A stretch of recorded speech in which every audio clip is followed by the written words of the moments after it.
ಇದು ನೋಡಿರಿ ಕೋಳಿ ಫಾರ್ಮ. ಇಲ್ಲೊಂದು ಕೋಳಿ ಬಂದು 8 ದಿನ ಆಯ್ತು.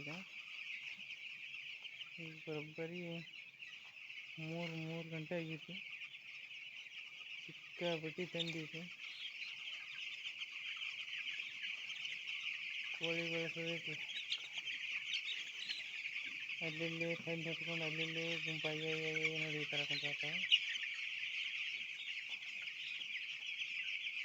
ಈ ಥರ ಲೈಟ್ ಗಡ್ಡೆಗ ಇಲ್ಲಿ ಸಿಕ್ಕಾಬಿಟ್ಟು ನೋಡಿ ಕೋಳಿಗೂ ಕಾಸಾಗ್ತವೆ. ಇಲ್ಲಿ ಹೆಚ್ಚೇವೆ ಪಾದ ತಿರ್ಕೊಂಡು ಕೋಳಿಗೋಸ್ಕರ ಕಾಸಾಗ್ತವೆ. ಆ ಟಿಕೆಟ್ ತಂದಿದ್ದು ಅದಕ್ಕೆ ಇಲ್ಲ ಅಂದರೆ ಎಲ್ಲ ಒಂದೇ ಕಡೆ ಗುಂಪಾಗಿ ಕುಂದಿರ್ತಾವೆ. ಹೀಟಿಂಗ್ ಕೊಡಲಿಲ್ಲ ಅಂದ್ರೆ ಚೆನ್ನಾಗಿ ಕೈತಾ ಇರಲಿಲ್ಲ ಅಂದ್ರೆ ಈಗ 2 ದಿನ ಆತಂತೂ ಫುಲ್ಲು ತಂದು ಬಿಡತೈತಿ. ಅದಕ್ಕೆ 8 ದಿನ ಆದರೂ ಇನ್ನೂ ಮುಂಚೆ ಎಲ್ಲ ಒಂದು ನೋಡ್ರಿ ಇಲ್ಲಿ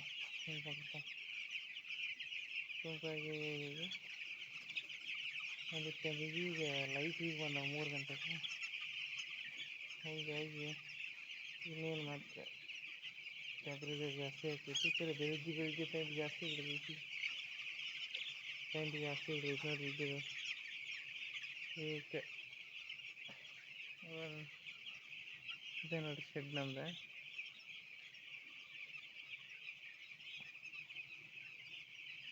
ನೋಡಿರಿ ಹಿಂದಿನ ಹೇಳಿನಿ ಬಿಡ್ತೇವೆ ದುಡ್ಡಿಲ್ಲ ಬಿಡ್ತೇವೆ. ಇದು ಕಾಯಿಲ್ ಇದೆ. ಇದು ಏಕ್ದಮ್ ಫುಲ್ ಹೀಟ್ ಇದೆ ನೋಡೋಕ್ಕೆ. ಲೈಟ್ ಅಷ್ಟೊಂದು ಎಲ್ಲ ವರ್ಕೌಟ್ ಆಗಿಲ್ಲ ಲೈಟ್ಗೆ. ಇನ್ನು ಇಲ್ಲಿ ಹಾಕಬೇಕು. ಕಟ್ಟಿ ಇಕ್ಕೇನು ಹೀಗೆ ಅದಕ್ಕೆ ಸಿಕ್ಕಾಬಿಟ್ಟು ಹೀಗೆ ಇಡಬೇಕು. ನೋಡ್ರಿ ಅಲ್ಲಿ ಇಲ್ಲಿ ಹಿಡಿಯುತ್ತ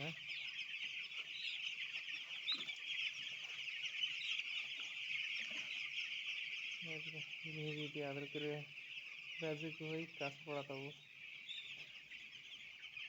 ಅದಕ್ಕೆ ಏನು ಮಾಡೋದಂದ್ರೆ ಅರ್ಧ ತಾಸಿಗೆ 1 ತಾಸಿಗೆ ಒಂದೊಂದು ಸಾರಿ ಎಬ್ಬಿಸ್ಬೇಕು. ನೈಟ್ ಎಲ್ಲ ಇದೆ ಜಾಗರಣೆನೇ ಮಾಡ್ತಾ ಇರ್ಬೇಕು ಒಬ್ಬರು.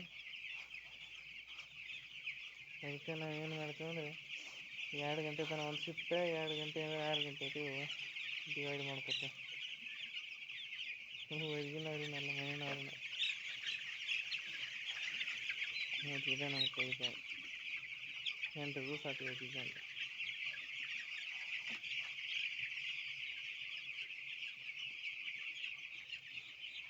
ಇದು ಫ್ಯಾನ್ ಇದೆ. ಈಗೇನು ಯೂಸ್ ಆಗಂಗಿಲ್ಲ.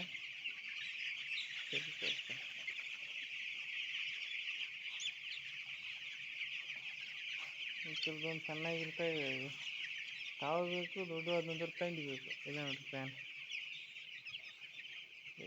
ಹಾಂ ಈಗೇನು ಹತ್ತಂಗಿಲ್ಲ. ಅದ್ರ ಕಡೆ ಬೆಳಿಗ್ಗೆ ಒಂದು 10-15 ನಿಮಿಷ ಹಚ್ಚಿರ್ತೀವಿ ಪ್ಯಾಕಿಂಗ್ ಮಾಡುವಾಗ.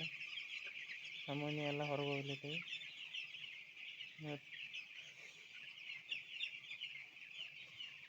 ಅಂದ್ರೆ ಕಾಸು ಗೊತ್ತಂಗೆ ಕೂತ ಕೊಯ್ದು ಈಗೇನು ಸ್ಟ್ರಾಂಗ್ ಐತಿ ಅಂತೈತಿ. ಅದಕ್ಕೆ ಇದ್ದು ಹೆಂಗೆ ಬೇಕು